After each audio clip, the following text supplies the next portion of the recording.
విజయవాడలోని ఇందిరాగాంధీ స్టేడియంలో స్వర్ణాంధ్ర విజన్ 2047 ఆవిష్కరణ కార్యక్రమంలో పవన్ మాట్లాడుతూ, నా ముక్కుసూటితనం వల్ల రాష్ట్రానికి మంచే జరగాలి అని అన్నారు. ప్రజల జీవితాలు బాగుపడాలంటే సరైన సారథ్యం వహించే మహానాయకుడు సీఎం చంద్రబాబు అని ఉప ముఖ్యమంత్రి అన్నారు. విజన్ స్వర్ణాంధ్ర డాక్యుమెంట్ కోట్లాది మంది కలలను సాకారం చేసే మహా సంకల్పమన్నారు. పార్టీ పెట్టి తాను నలిగిన తరువాతే చంద్రబాబు విలువేంటో మరింత తెలిసి ఆయనపై అపార గౌరవం పెరిగిందని చెప్పుకొచ్చారు. పార్టీ నడపడం అంటే ఆత్మహత్య సదృశ్యంతో సమానమన్నారు. ప్రతి ఒక్కరికి దిక్సూచి అవసరమన్నారు. విజన్ 2020 నాడు తన స్థాయికి అర్థం కాలేదని తెలిపారు. చంద్రబాబు ఆయన కోసం కలలు కాకుండా ఉమ్మడి ఆంధ్రప్రదేశ్ కోసం కలలు కన్న మహానాయకుడని విజన్ 2020 ఫలితాల ద్వారా అర్థమైందన్నారు. నాడు రాళ్ళు రప్పలు చూసిన ప్రాంతంలో చంద్రబాబు సైబర్ సిటీ మహానగరాన్ని చూశారన్నారు. లక్షల మందికి ఉపాధి కల్పిస్తున్న సైబరాబాద్ రూపకర్త, శిల్పి, చీఫ్ ఆర్కిటెక్ట్ చంద్రబాబే అంటూ కొనియాడారు. ఒక అత్యంత అద్భుతమైన ఒక పారిశ్రామికవేత్తగా అవ్వాలనో, గొప్ప డాక్టర్గా అవ్వాలనో, ఒక మానవతావాదిగా అవ్వాలనో మనం రాసుకున్నప్పుడు చాలా హాస్యాస్పదంగా ఉంటాయి. కానీ ఇవి దిక్సూచి, మనం ఏ డైరెక్షన్లో వెళ్ళాలి, ఏ వైపు వెళ్ళాలనేది మనకు చాలా క్లియర్ కట్గా అవసరం. అది వ్యక్తిగా కావచ్చు, సమాజానికైనా కావచ్చు. నారా చంద్రబాబు నాయుడు గారు 90స్లో నేను హైదరాబాద్కి షిఫ్ట్ అయినప్పుడు, ఆయన ముఖ్యమంత్రిగా అయ్యి కొన్ని సంవత్సరాలు అయిన తర్వాత రోడ్ల మీద వెళ్తున్నప్పుడల్లా మాకు 2020 విజన్ స్టేట్మెంట్ అనేది ఎప్పుడు ఉండేది. ఆ తర్వాత కొద్ది కాలం తర్వాత హైటెక్ సిటీ అని ఒక బిల్డింగ్ కట్టారు. నేను డాక్యుమెంట్ కొంత చదివాను, కొంత నాకు నా స్థాయికి అది అర్థం కాలేదు. నేను నా ప్రపంచంలో ఉన్నాను, బయట ప్రపంచం నాకు ఇంకా తెలియదు. కానీ ఆయన తన కోసం కలలు కనలేదు, తెలంగాణ, ఆంధ్రప్రదేశ్, ఉమ్మడి ఆంధ్రప్రదేశ్ కోసం కలలు కన్న ఒక మహానాయకుడు. ఆ రోజు కలలు కన్నప్పుడు చాలామందికి అర్థం కాదు. ఇక్కడున్న వ్యక్తుల్లో, చిన్నపిల్లల్లో కానీ ఎవరో ఒకళ్ళు ఒక 2047కి నేను ఇది అవుతానంటే ఈరోజు హాస్యాస్పదంగా ఉండొచ్చు. మనకి కాలానికి ముందుకెళ్ళి చూస్తే ఆ సాధించిన తర్వాత అప్పుడు ఈరోజు నీ మిషన్ స్టేట్మెంట్ విలువ అర్థమవుతుంది. అలాగా 2020 విజన్ స్టేట్మెంట్ ఇచ్చినప్పుడు అదే మాదాపూర్లో అదే చోట్ల మేము ట్రైనింగ్ కనో లేదంటే రకరకాల వెళ్ళేవాళ్ళం ఆ రాళ్ళు రప్పలు చూడడానికి. మేమందరూ రాళ్ళు రప్పల్ని చూస్తే ఆయన ఒక సైబర్ సిటీని చూశారు, ఇంకొక నగరాన్ని దర్శించారు. సరికొత్త నగరాన్ని చూడటం అంటే ఏంటంటే, ఒక నగరాన్ని నిర్మించిన వ్యక్తికి డబ్బులు రావు, గుర్తింపు రాదు. తాజ్మహల్ రూపకర్తకి పేరు తెలియదు మనకి, కానీ తాజ్మహల్ గుర్తుండిపోయింది. తాజ్మహల్ నిర్మాణానికి రాళ్ళెత్తిన కూలీలు ఎవరంటే కూలీలు గుర్తులేరు, కానీ నిర్మాణం గుర్తుండిపోయింది.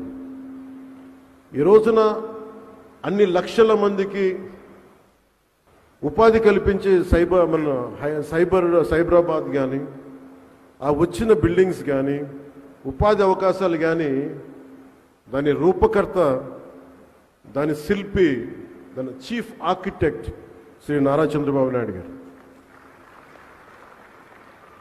నేను 2014 నుంచి రాష్ట్ర విభజన జరిగినప్పటి నుంచి నేను ఎందుకు ఆయన ముఖ్యమంత్రిగా ఉండాలని కోరుకున్నానంటే, పాలిటిక్స్లో సహజంగా రాగానే ప్రతి ఒక్కరికి ఒక స్వార్థం ఉంటుంది. నేనేదో అయిపోవాలని. నేనేదో అయిపోవాలని నేను కలగనలా. మీరేదో అయిపోవాలి, ప్రజలంతా ఏదో అయిపోవాలని కలగనలా. ఆ కలలకి సరైన సారథ్యం వహించే వ్యక్తి ఎవరు, ఆ దిశగా తీసుకెళ్లే వ్యక్తి ఎవరు, నాకు ఆయన తప్ప ఇంకెవరు కనిపించలేదు. 2014లో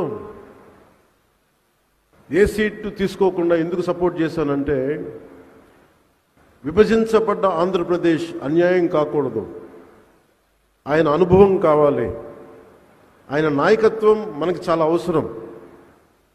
అందుకే నేను చేసింది ఈరోజు 2024లో కూడా మేమందరం వెన్నంటే ఉండి ప్రధానమంత్రి నరేంద్ర మోదీ గారి నాయకత్వంలో ఎన్డీఏ కూటమిలో చేరి ఈ రోజున 151 ఎమ్మెల్యే సీట్లు కానీ 164 అసెంబ్లీ సీట్లు కానీ 21 పార్లమెంట్లు కానీ సాధించామంటే కలిసి కట్టుగా ఉంటే ఎలాంటిది ప్రజలకు నిలబడగలమని చిన్నప్పుడు పాఠంలో చదువుకున్నాం. United we stand, divided we fall.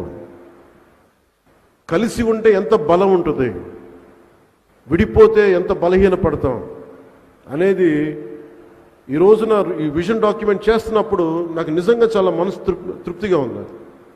ఇన్ని కోట్ల మంది ప్రజలకి బలోపేతం ఇవ్వడానికి, బలం ఇవ్వడానికి, ఆర్థిక వ్యవస్థని బలోపేతం చేయడానికి ఇది దోహదపడినందుకు మనస్ఫూర్తిగా నాకు చాలా ఆనందంగా ఉంది.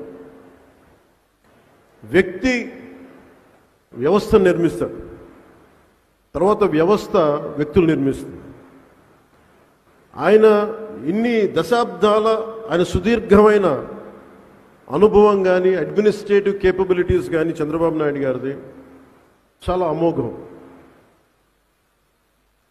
ఇందాక పయ్యావులు కేశవ గారు చెప్తా ఉంటే ఆయన నిద్రాహారాలు లేకుండా ఆయన పడే తపన చాలామందికి అనవసరం అనిపిస్తుంది. కానీ ఆయన పొద్దున్న లేచినప్పటి నుంచి సాయంత్రం వరకు, ఎందుకంటే నేను ఆయన విలువ ఎప్పుడు తెలుసుకున్నానంటే మరింతగా నేను పార్టీ పెట్టి నేను నలిగిన తర్వాత నాకు ఆయన మీద అపారమైన గౌరవం పెరిగిపోయింది. ఎందుకంటే ఒక పార్టీ పెట్టడం ఆత్మహత్యా సదృశం. అనేక లక్షల మందిని ఒక ఏకతాటిపైన నడిపించడం, ఒక భావంపై నడిపించడం, తద్వారా ప్రజలకి మేలు చేయడం, వాళ్ళ అభివృద్ధి వైపు తీసుకెళ్లడం చాలా కష్టసాధ్యమైన విషయం. పదే పదే ఆయన చెప్తా ఉంటాను. నా మంత్రివర్గ సభ్యులు కూడా నేను చెప్తాను లేదా చాలాసార్లు చెప్పలేదు, ఇప్పుడు చెప్పాలనిపిస్తాను. ప్రత్యేకించి నేను ఆయన తెలియజేస్తూ ఉంటాను, మీరు ఒక 4 దశాబ్దాల సుదీర్ఘమైన అనుభవం ఉన్న పార్టీని నడపాలి. మీ మీద మీ పార్టీ వ్యక్తులకి ఆశలు ఉంటాయి, ఆశయాలు ఉంటాయి, వాటిని నడుపుకుంటూ తీసుకెళ్ళాలి. కుటుంబాన్ని చూసుకోవాలి. తన కుటుంబం కాకుండా 5 కోట్ల మంది కుటుంబాలను చూసుకోవాలి. ఆయన వారికి తగ్గ అవసరాలను తీర్చాలి. మళ్ళీ శత్రువులు, ప్రత్యర్థులు ఆయన మీద దాడి చేస్తే అవి తట్టుకోవాలి. ఆయన అన్ని రకాలుగా ఇబ్బంది పెడతారు. ఇవన్నీ తట్టుకుంటా ఉన్న 24 గంటల సమయాన్ని నిరంతరం